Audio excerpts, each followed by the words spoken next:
Maidumik te higher secondary amjok mungbo keplai ingnai rokno keplai nyemari riwoi khaka hamrinani bagai kaisa panda songsajakha 43 number ward ni bukhaktei aro manjakha dolini tifang Dipok Mojumdar Montri Tingkurai 43 number ward ni councilor Monica Das Dotto te surungnai jugro উঠেছে উত্তীর্ণ হয়েছে এরকম মেধাবী ছাত্রীদেরকে আমরা scooty দিয়েছি এছাড়াও উচ্চ মাধ্যমিকের ছাত্রীদের জন্য আইপ্যাডের ব্যবস্থা করেছে ছাত্রছাত্রীদের জন্য আইপ্যাড দেওয়া হচ্ছে কলেজে যারা প্রবেশ করেছে কলেজ থেকে তারা বেরোবার সময় তাদেরকে ফোন দেওয়ার ব্যবস্থা রয়েছে স্মার্টফোন দেওয়ার ব্যবস্থা এই সরকার করেছে এদের অসংখ্য অগণিত আপনারা শুনলে অবাক হবেন এখানে গার্জিয়ান যারা রয়েছে আমরা যে রাজ্যে বসবাস করি এই রাজ্যে ছিল যারা ক্লাস 9 এ ওঠার পরে ছাত্রীদেরকে শুধুমাত্র এসটি এবং এসসি ছাত্রীদেরকে সাইকেল দেওয়া হতো কিন্তু এই সরকার আসার পর আমরা 100% সাইকেল অর্থাৎ যতজন ছাত্রী এই পাস করে 9 এ উঠেছে সকলকে আমরা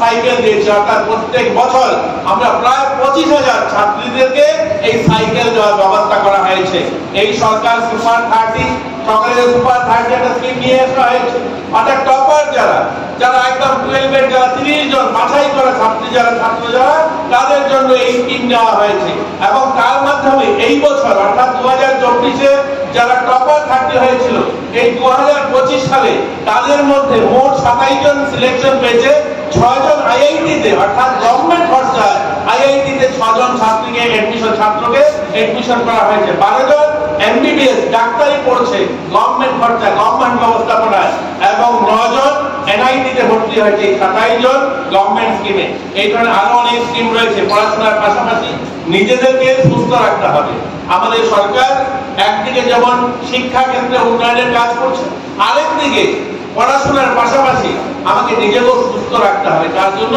খেলাধুলায় জোর দেওয়া হচ্ছে খেলাধুলার মাঠ উন্নয়ন পরিকাঠামো উন্নয়ন তাদেরকে আর্থিক সহযোগিতা করা সেগুলো আমরা শুরু করেছি আমাদের রাজ্যে নতুন 3টা স্কিম আমরা চালু করেছি খেলাধুলাতে মুখ্যমন্ত্রী স্পোর্টস ডেভেলপমেন্ট স্কিম যাতে করে সমস্ত পরিকাঠামো উন্নয়ন অসংখ্য অগণিত মাঠ আমাদের আগরতলা সামনে যেমন দেখছি আমরা উমাকান্ততে সিনথেটিক ফুটবল মাঠ এরকম আমরা 15খানা ফুটবল মাঠ বানিয়েছি গোটা রাজ্যে আমরা অ্যাথলেটিক ট্র্যাক বানিয়েছি হকি ট্র্যাক বানিয়েছি টেনিস কোর্ট বানিয়েছি ইনডোর হল বানিয়েছি আমরা ন্যাচারাল ঘাসেরও আমরা 20খানা মাঠ একসঙ্গে কাজ করছি এগুলো এই রাজ্যে কোনোদিন কেউ কল্পনাও করেনি একসঙ্গে আমাদের রাজ্যে প্রায় 40টা উন্নয়ন হয় যারা ছাত্রছাত্রী যারা খেলার সঙ্গে যুক্ত রয়েছে তাদেরকে আমরা স্কুল স্তরে যারা গোল্ড মেডেল দিচ্ছে তাদেরকে 1 লক্ষ টাকা যারা ব্রোঞ্জ মেডেল দিচ্ছে তাদেরকে 25,000 টাকা আর যারা সিলভার দিচ্ছে তাদেরকে 50,000 টাকা সরকারি সাহায্য করা হচ্ছে তাদেরকে ইন্সুরেন্স করে দেওয়া হয়েছে তারা যেন খেলাধুলা করতে পারে এবং এর মাধ্যমে আমাদের স্কুল স্তরের যে ছেলে মেয়েদের যে পরিসংখ্যান বলছে আমরা উত্তর পূর্বাঞ্চলের মধ্যে ছোট রাজ্য হলেও আমাদের ছেলে মেয়েদের সফলতা যথেষ্ট আমরা সকলেই জানি এই জাস্ট 2025 এর কথা বলছি 25 এর অর্থাৎ 6 মাস বছরের অর্ধেক বছর হয়েছে 6 মাস চলছে জুন মাস সকলেই জানেন জুন মাস চলছে তো জুন মাস মানে আমাদের বছরের অর্ধেক হয়েছে এই অর্ধেক বছরে যে রেজাল্ট আমরা করেছি এটা উত্তর পূর্বাঞ্চলের মধ্যে সবচেয়ে ভালো রেজাল্ট আমাদের সাব জুনিয়র ন্যাশনাল জুডো হয়েছিল সেখানে স্কুল স্তরের ছাত্রছাত্রীদের বলছি প্রিয়াঙ্কা দাস যে গোল্ড মেডেল পেয়েছে সিলভার মেডেল রনি চাকমা পেয়েছে 68 ন্যাশনাল যোগা হয়েছে হায়দ্রাবাদে সেখানে কৃতিকা দত্ত গোল্ড মেডেল পেয়েছে 68 ন্যাশনাল স্কুল গেম হয়েছে 2025 পাঞ্জাবে সেখানে তানিয়া দাস বা উমা বেগম সেখানে তারা গোল্ড মেডেল পেয়েছে খেলো ইন্ডিয়াতে 2025 বিহারে হয়েছে তানিয়া দেব ব্রোঞ্জ মেডেল পেয়েছে জিমন্যাস্টিক ন্যাশনাল চ্যাম্পিয়নশিপ 2025 হয়েছে সেখানে আমাদের শ্রীপর্ণা দেবনাথ গোল্ড মেডেল পেয়েছে 2025 12 জানুয়ারি দিল্লিতে যুব উৎসব হয়েছে সেখানে বিজ্ঞান বিভাগে এবং কলা বিভাগে আমরা দ্বিতীয় স্থান অর্জন করেছি এই সমস্ত বড় প্ল্যাটফর্মে অর্থাৎ জাতীয় স্তরে আমাদের মতো ছোট রাজ্য যেখানে 40 লাখের কাছাকাছি লোক সংখ্যা এখান থেকে আমাদের ছেলেমেয়েরা ওই সমস্ত জায়গায় গিয়ে পার্টিসিপেট করে দ্বিতীয় বা তৃতীয় স্থান প্রথম স্থান অর্জন করা এটা যথেষ্ট সফলতা আমাদের এবং আমরা আশাবাদী তোমাদের নেতৃত্বে অর্থাৎ আগামী দিন তোমাদের মাধ্যমে আমাদের রাজ্য আরো অনেক এগোবে আমাদের রাজ্যে মেয়েদের বা আমাদের রাজ্যের ছেলেদের যারা খেলার সঙ্গে যুক্ত রয়েছে যথেষ্ট প্রতিভা রয়েছে। আমি আমার আলোচনা খুব সংক্ষেপে আর দুটা গল্প বলে শেষ করব। আমরা ছাত্রছাত্রী যারা আছি, আমাদের ভবিষ্যৎ নির্মাণে আমরা অনেক সময় যে আমরা বর্তমান সময়কে আগেই বলেছিলাম যে আত্মনির্ভর মানসিকতার চোখ কান খোলা রেখে আমরা কলেজে প্রবেশ করছি। আমাকে নিজেকে প্রতিষ্ঠিত করার পাশাপাশি আমাকে নিয়ে আমার পরিবার, আমার আত্মীয় স্বজন অনেকেই আমাকে নিয়ে স্বপ্ন দেখছে এবং সেই স্বপ্ন পূরণের জন্য আমাকে সজাগ রেখে পড়াশোনাটা করতে হবে। আমি ছোট একটা গল্প বলছি। এই কোভিডের সময় যখন 2019-এ আমাদের পুরো দেশ যখন কোভিডে আক্রান্ত ছিল, সব ঘরবন্দি ছিল, এই ঠিক সে সময় তিলক মেহতা নামে একটা ক্লাস 6-এ পড়া বাচ্চা ছেলে তার বাবার সঙ্গে তার মামার বাড়িতে বেড়াতে গিয়েছে স্কুটিতে বসে। তো মামার বাড়িতে যখন যায় সে, তার হাতে কিছু বই খাতা ছিল এবং বই খাতাগুলো সে নিয়ে যায় তার মামার বাড়ি। কিন্তু তার মামার বাড়িতে যখন ঘুরে আসে তখন এই বই খাতাগুলো তার বাবার বাড়িতে ছুটে যায়, আনতে সে মনে থাকে না এবং বাবার সঙ্গে স্কুটিতে চলে আসে।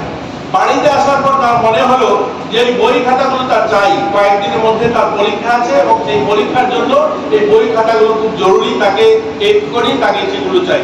এবং তার বাবাকে জোর করতে থাকে, বাবা আমাকে বই খাতাগুলো দাও, আমার কিন্তু পড়া আছে, আমার পরীক্ষা আছে, আমার বই খাতাগুলো এনে দিতে হবে। তার বাবা বলছে তোমার মামার বাড়ি আমি যেখানে আছি মুম্বাই শহরে, এখান থেকে প্রায় 50 কিলোমিটার দূরে, আর 50 কিলোমিটার দূরে গিয়ে যদি আমাকে আনতে হয় তাহলে 2000 টাকা আমাকে ট্যাক্সি ভাড়া দিতে হবে, তারপর তোমার বই খাতা আমি পাবো। এবং বই খাতার দাম হবে হয়তো বাজারে 200 থেকে 300 টাকা। এই 300 টাকার বই আনার জন্য আমি 2000 টাকা গাড়ি ভাড়া দিতে পারবো না, তুমি দেখো নতুন বই খাতা কিনে দাও। কিন্তু সে বলছে না, আমাকে এখানে নোট লেখা রয়েছে, সেই বই খাতা থেকে আমাকে আনতে হবে, আমাকে চাই। সে এমন ভাবে তার বাবাকে ধরেছে যে তার বই খাতা যেন যেন প্রকারে এনে দিতে হবে এবং তার বাবা দেবে না। 2-2.5 টাকা, গরিব মানুষ, তারা 2-2.5 টাকা জোগাড় করে আনতে হবে, নতুবা আপনাকে একদিন ছুটি করে যেতে হবে সেগুলো আনার জন্য। সে বাচ্চাটা যখন এই ভাবনাতে ভাবতে ভাবতে স্কুলে যায়, যখন স্কুল খুলে এবং সেই স্কুলে আপনারা যারা মুম্বাই গিয়েছেন তারা জানেন, মঞ্চে অনেকে আছে মুম্বাই গিয়েছেন, যারা এই মুম্বাই শহরে ডাব্বাওয়ালা আছে যারা মাথায় করে খাবার নিয়ে যায়। তো স্কুলের শিক্ষক যারা রয়েছেন, শিক্ষকের জন্য ডাব্বাওয়ালা একজন আঙ্কেল প্রতিদিন খাবার নিয়ে আসে, রেস্টুরেন্ট থেকে খাবারটা সাপ্লাই করে দেয় তারা। তো ওই ডাব্বাওয়ালা আঙ্কেলকে সে ডাকছে, ওই স্টুডেন্ট ছাত্রটা ক্লাস 6-এর, সেই ছাত্রটা ডেকেছে ওই ডাব্বাওয়ালাকে, আঙ্কেল মেরে বাত পুছে আপ শুনেंगे।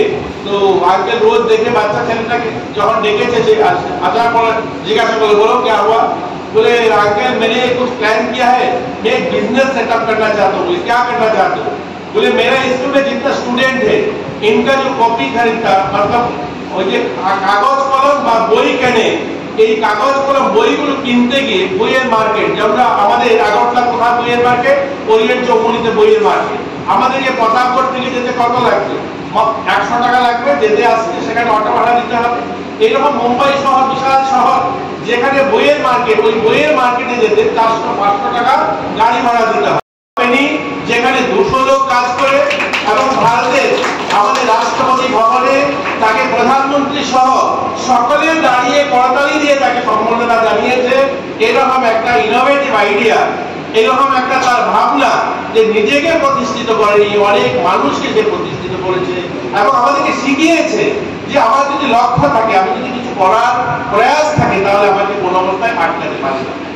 আমাদের ওয়াও হোটেল সবাই নাম জানো, যারা বাইরে ঘুরতে যাও, এখানে ওয়াও হোটেল জানেন, মনি জানে ওয়াও হোটেল। গোটা দেশে নয়, গোটা আমাদের মধ্য এশিয়া সহ, অর্থাৎ এশিয়া দেশ সহ মধ্য এশিয়া সহ গোটা পৃথিবীর অর্ধেকের বেশি দেশে এই ওয়াও হোটেল কাজ করে। এই ওয়াও হোটেলটা কে তৈরি করেছে জানেন? এই ওয়াও হোটেলটা তৈরি করেছে রোহিত আগরওয়াল নামে ক্লাস 12-এর একটা বাচ্চা ছেলে, 12 পাস করার পরে। অর্থাৎ আজকে যারা এই হলে বসা আছে, তোমাদের মতো একটা ছেলে 12 পাস করেছে, তার বাবা বলেছে দিল্লিতে গিয়ে তোমাকে ইঞ্জিনিয়ারিং এর জন্য ভর্তি হতে। তার হাতে কিছু টাকা দিয়ে তার বাবা একটা ছোট মুদিখানার দোকান চালাতো উড়িষ্যাতে, এবং সেই উড়িষ্যা বোর্ডের আন্ডারে সে 12 পাস করে, এখানে যারা 12 পাস করেছে 12 পাস করেছে সে, এবং সেও সেকেন্ড ডিভিশনে পাস করেছে 12 পাস।